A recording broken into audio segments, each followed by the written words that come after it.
Well, hello, friends. I'm a rabbit, which is totally stating the obvious, but not only am I a rabbit, but dagnabbit, I'm a creature of habit, just like you. A habit rabbit, if you will. If there's a low-hanging joke, you gotta reach out and grab it.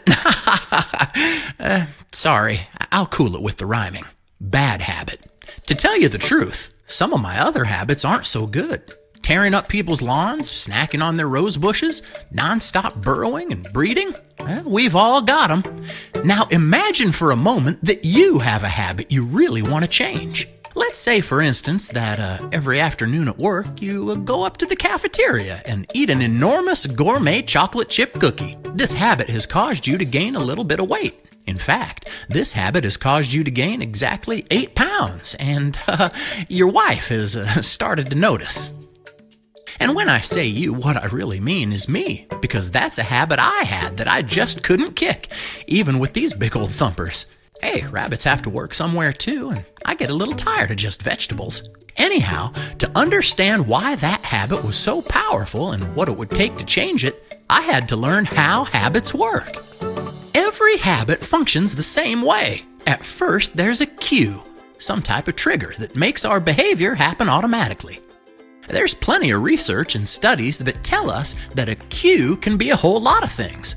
A location, a time of day, a certain emotional state, other people, or just a pattern of behaviors that consistently triggers a certain craving. Turns out cravings are pretty interesting too. See, cues release dopamine, the neurochemical that causes cravings.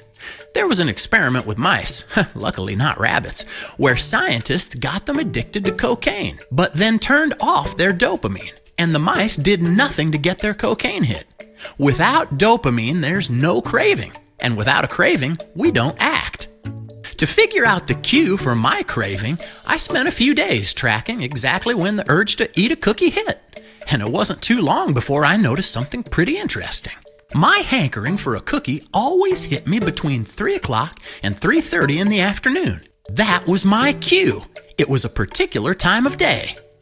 The next part in the habit loop is the response. That's the behavior itself. And for me, that was pretty easy to figure out. Every day between 3 o'clock and 3:30, I'd get that old cookie craving. I'd get up out of my chair, hop over to the elevator, and ride it on up to the 14th floor.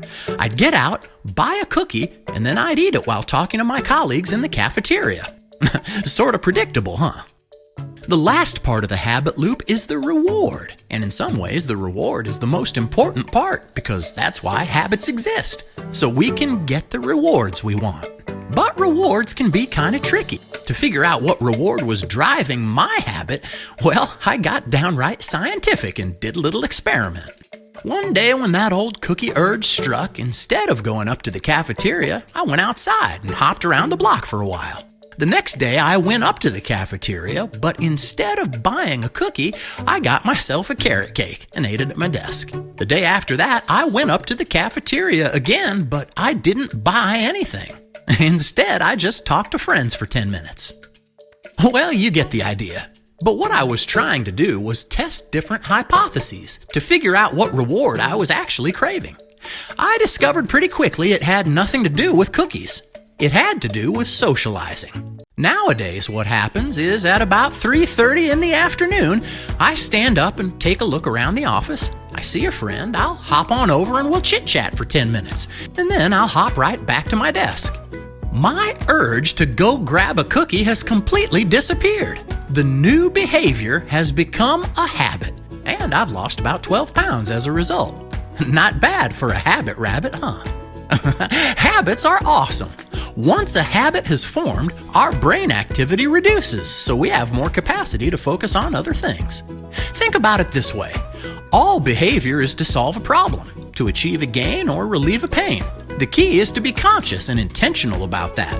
Otherwise, we automate the habits of immediate gratification, like an overgrown toddler.